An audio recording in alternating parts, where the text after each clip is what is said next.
If you were to sum up the 1950s music game in one word, it would be revolutionary. Elvis Presley was known to be the biggest musician of the 1950s and, all these years later, one of the biggest, if not the biggest names of all time. But that isn't to say he was the only legend in the 1950s.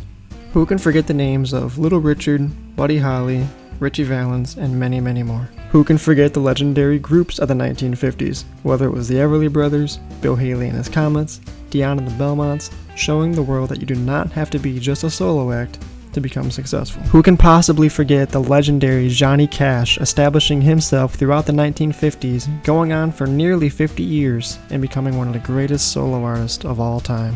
The Big Bopper, Jp Richardson, often gets forgotten about when talking about 1950s music, but this man had a mind of a legend, creating White Lightning for George Jones and his own successful legendary hit, Chantilly Lace. Eddie Cochran was another young, successful music star before his horrible tragedy at the age of 23.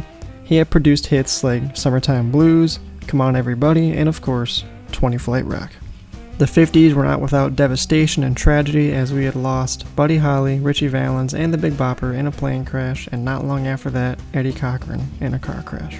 You can't possibly understate the impact and job that Elvis Presley had in the 50s as being the leader of the new movement of rock and roll. Buddy Holly has long credited him for being the man that was responsible for it all. Whether it was Jailhouse Rock, Blue Suede Shoes, Aloha from Hawaii, he has stood the test of time and is still shown to be the greatest solo artist in the history of music. A plethora of musicians were very influential throughout the 1950s, but none more so than Buddy Holly, who would go on to influence the likes of the Rolling Stones, the Beatles, Eric Clapton, and many more, and if not for his untimely death, would have long established himself as one of the greatest artists, alongside Elvis, in the history of music. Who can forget the legendary Waylon Jennings, the first outlaw countryman and close friend of Buddy Holly, establishing himself in the mid-50s and going on to have a career that many have not rivaled. Little Richard is often coined as the architect of rock and roll, and for good reason. On top of his forensic piano playing, he had All Around the World, Good Golly Miss Molly, Lucille. The hits were endless, and he was just as big as a legend as anybody else. In the 50s, rock stars have a lot of people to thank for their inspiration, whether that be Chuck Berry, Bo Diddley, Fats Domino, and more.